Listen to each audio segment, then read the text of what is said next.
Nicole? Oke, correct me if I'm wrong ya. Seingat aku, simbol dua burung itu merupakan simbol relationshipnya antara Anna dan kakaknya sendiri.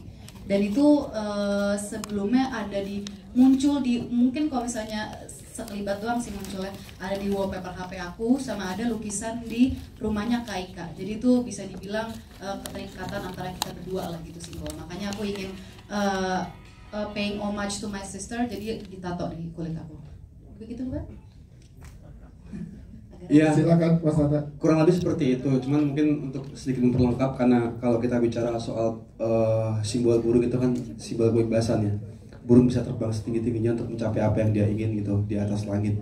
Nah, di titik ini memang kenapa kemudian relate dengan Anna dan juga Ika kakaknya, karena memang mereka punya di masa kecil yang tidak terceritakan, memang mereka punya satu kesukaan dan hal-hal yang sama yang sering mereka lakukan sampai akhirnya mereka kemudian berpisah gitu. Tapi kemudian ketika Anna menunjukkan simbol burung itu yang kini sudah menempel seumur hidup di tubuhnya, itu berarti dia sudah menentukan pilihan hidupnya gitu.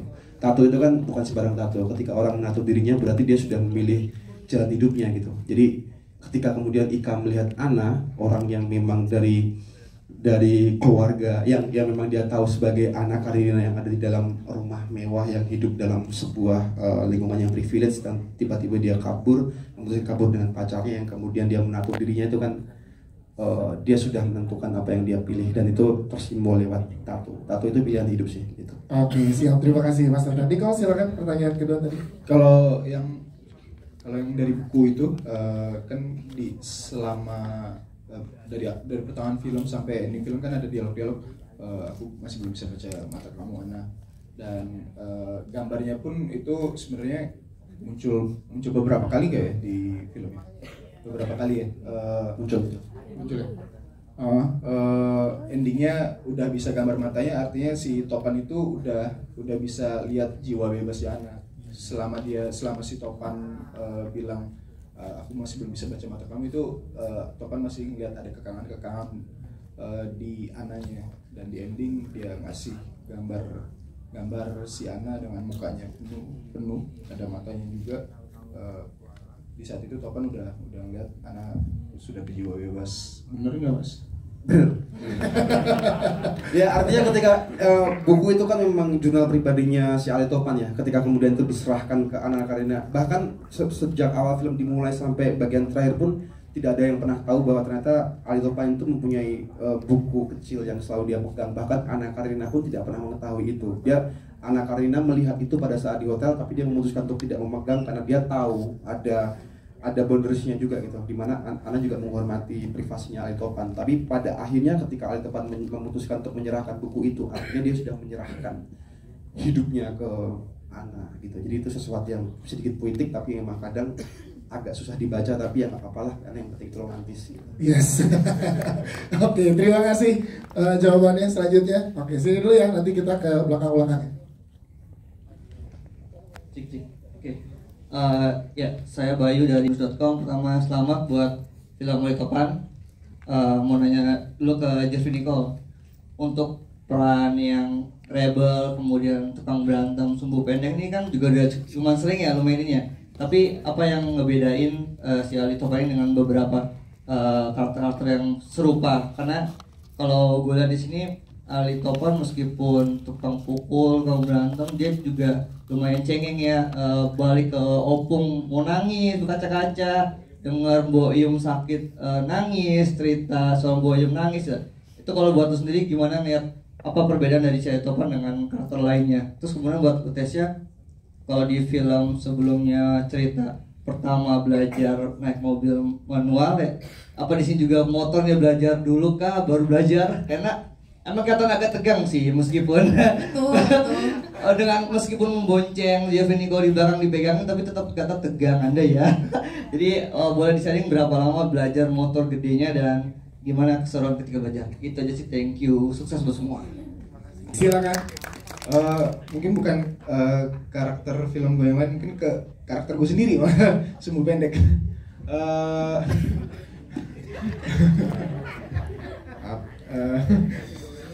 Tadi apa pertanyaannya? Yang membuat beda karakter Ali Topan dengan karakter-karakter lainnya. Oke. Iya, untuk seorang Jeffrey Nicole. Maaf. Yang buat beda mungkin apa yang diperjuangin si Topan bersama teman-temannya di Warung Seni sih. Kayak yang bisa dilihat di awal film mereka bikin konser amal ya. Konser amal dan komunitas musiknya sih yang bikin beda dari mana Topan berasal dan apa yang dia pilih.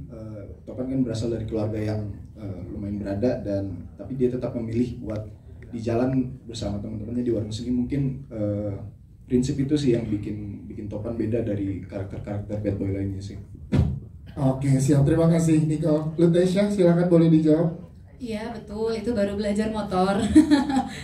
Kita kalau nggak salah proses reading sekitar 2 minggu, sekitar 2 mingguan reading, ada workshop motor juga. Tapi pada saat itu aku cuma diajarin sama produsernya Mbak Tersi 2 kali, tapi saya belum puas gitu. Jadi saya nanya teman-teman saya, ada yang punya motor kopling nggak yang bisa dipinjam? Dipinjamin sama Omara Estegla. Dan itu pengalaman saya super nekat. Selain saya muter-muter kompleks saya sendiri, saya bawa motor kopling baru belajar dari Bintaro ke kantor Visinema yang di Cilandak. Dan itu di pagi hari dan macet-macetan. Jadi itu lumayan tantangan dan emang nekat aja sih. Agak panjang. Luar biasa. Kak Tersi boleh ceritain dong gimana proses belajarnya Lutesia. Kayaknya ya orang ini. Tapi ya itu yang gue dan kenapa gue pilih dia sih Iya. gitu. Tapi pas dia cerita itu gue langsung kayak pantesan mukanya tegang banget terus capek banget terus kayak apa pahanya itu kan motornya lumayan gede ya, maksudnya tuh anget banget di paha dan betis gitu. Dia kayak ya Gemeter sih datang-datang gitu. Kenapa lo?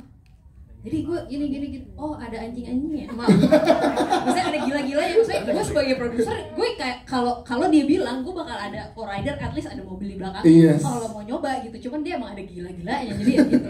Gue sih tegang banget pas dia cerita kayak Untung nyampe dengan aman ya ke kantor ya. Sampai selamat tapi ya gitu ada getar-getarnya. Akhirnya motornya stay di kantor, nggak berani dibawa pulang sendiri. Nggak berani bawa pulang. Gak berani bawa pulang. Titip di kantor. Ditunggu di kantor. Tapi ini bentuk totalitas dari jajaran cash berarti ya. Betul. Ya baik siap. Gilanya. Siap, thank you. Sebelah sini dulu tadi ya.